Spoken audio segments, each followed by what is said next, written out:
My destiny is to rule all others. On November 3rd, We're running out of time. experience the film critics call a majestic spectacle. It's a triumph. Asgard is not a place. It's a people. The boldest Marvel film yet. Now, those people need your help. Shall we? After you. Thor Ragnarok.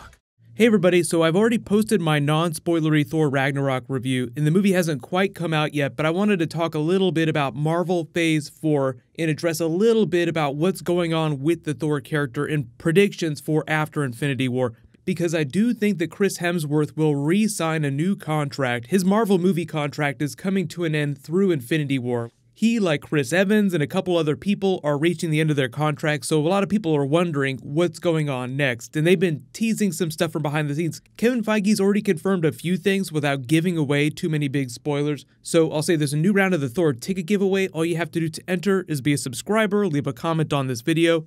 The couple of bits of footage you see in that are like the first real public appearance of Odin that we've seen in the movie, and I don't really want to talk about him too much because it kind of gets into spoilers, and I will post a spoilery Easter egg video when the movie comes out in theaters in the United States. But his line of dialogue, Asgard isn't a place, it's a people, sort of gives you an idea for where the Thor character is headed in the future of the movies. Obviously, we still have all this Infinity War craziness, the Infinity Gauntlet, Thanos.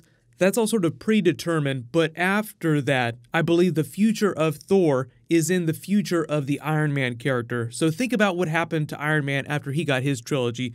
And then there's the really cool Donald Blake twist from the comics, where for a period of time, he was Donald Blake walking around as a man who wasn't totally sure that he was Thor, but the hammer had been changed into a stick so that when he smashed it down, he would become Thor instantly. It would change his appearance. So just a really big wink at that, and just in the way that they're winking at a lot of Jack Kirby, a lot of Walt Simonson, Surtur saga stuff during the movie.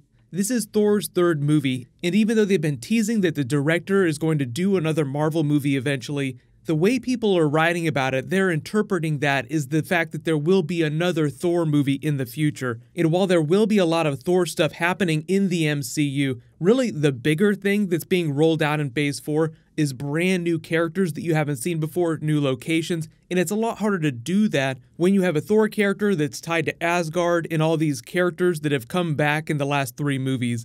So one of the cool ideas of Ragnarok is that they're sort of deconstructing the idea of how they make movies. They've kind of done that with the Phase 3 movies in general. Like when you saw Guardians of the Galaxy 2 or Spider-Man Homecoming, those movies are connected to the MCU, but they're not nearly as overlapping as previous Phase 1, Phase 2 films were. So really the true value is in these characters, not so much in doing sequels to movies that nobody asked for. Really the smart thing for Marvel to do, and they've already started to do this, is just go to different places that we've never seen before. And Black Panther's probably the best example of that. So if you're really happy with the way Marvel is just completely changing their formula and bringing you really amazing movies and really unchaining some of these characters, you have James Gunn in that first Guardians of the Galaxy movie to thank, because they let it be super weird. It was a small budget, but people showed up big time for it. So they're like, oh, okay, we can actually make weird movies. We don't have to do this cookie cutter thing where we just pump these sequels out over and over. Even Robert Downey Jr. has said that nobody wants the Iron Man 4 that people think that they want. Like, oh yeah, we want another Iron Man movie, but he's like, people don't want that as much as you think that they want that. They want the Iron Man character doing something really badass, which is where you get to things like Spider-Man Homecoming. And even part of the charm of Thor Ragnarok is the idea that it's also a big Hulk movie too. Even though it's a Thor narrative, you have a lot of Hulk in there. So the future of Marvel is really in these mini crossover, more self-contained style movies. And then you still have your big Avengers movies where everybody comes together, but you don't necessarily need to chain them all to a specific MacGuffin. Think about how much the Infinity Gauntlet and the gems played into Phase 1 and Phase 2, and how much of that have we seen in Phase 3 so far? Very little. So when we get to Phase 4 and they tee up the new MacGuffin, like it won't be just another Infinity Gauntlet saga, it'll be something else. They won't be quite so slavish to it in every single movie as much as they were in Phase 1 and Phase 2. But I feel like it's not spoilery to say that the Thor character will be around for a long time, as long as Chris Hemsworth keeps wanting to come back. So without talking about the plot of the end of the movie, they sort of engineer a way for Thor to do the Robert Downey Jr. thing where he can keep coming back in all these movies, but you don't have to do it in Thor 4. But they could do the fourth Thor movie if they want to. Really, what I think that they'll do is you'll see Thor in space doing Guardians of the Galaxy adjacent things. Because if you haven't seen my non-spoilery review yet, I talk a little bit about the dynamics of the character and just how well he works when you let him leave the Earth and Asgard and let him roam around in space. Space Thor guest starring in other people's movies will be one of the most fun things that they could do with the character.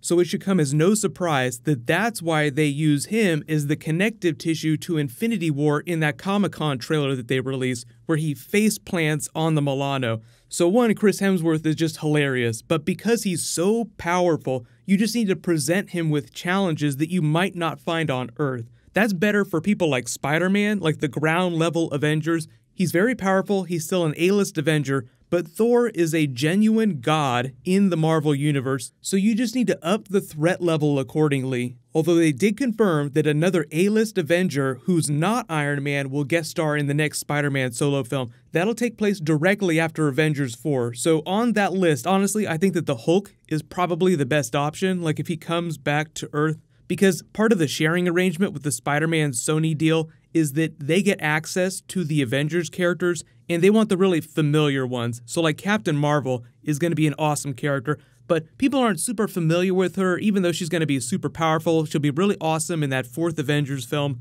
But honestly, when you're looking for A-list Avengers that are really recognizable and bankable, you're looking at people like Hulk, Captain America, Thor, Iron Man. Those are the people that Sony really wants. And because there's such a comedic tone to Spider-Man movies, Hulk just works really well with that. So that's why I'm actually picking Hulk over Captain America. Although you guys can let me know what you think in the comments below. Who do you want to guest star in the next Spider-Man movie, assuming that Thor is freed up to roam around to other people's movies? Do you want to see him in outer space? Do you want to see him in the next Spider-Man movie? I feel like Thor could be really funny in that, but it would be really weird seeing him pal around town with Peter Parker with his crazy power levels. But they haven't officially said what's going on with the space-based movies in Phase 4, only that James Gunn is helping spearhead a lot of those ideas. They'll introduce a lot of new characters, like you have Adam Warlock, probably the biggest new character that they've teased is coming. It is sort of changing of the roster of the Guardians of the Galaxy. Like there'll still be Guardians movies, but it'll be a different roster after Guardians Volume 3.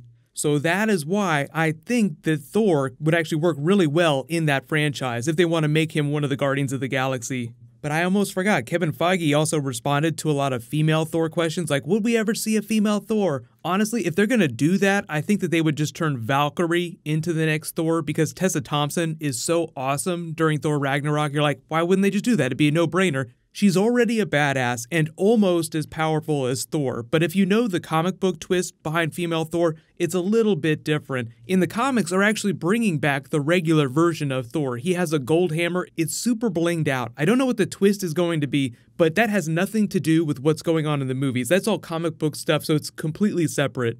But what'll happen next is tomorrow is Flash Day, so there'll be a whole bunch of Flash posting. There's some new Rick and Morty. If I have time, then I'll get that out. If not, that'll be Wednesday. But congratulations to the latest giveaway winner, Jay Reddy. Please private message me on the back end of my channel so I can get your contact details. You can click here for my non-spoilery Thor Ragnarok review, and you can click here for a brand new Justice League trailer with a whole bunch of Superman Easter eggs. Thank you so much for watching. Everybody stay awesome. I'll see you guys tonight.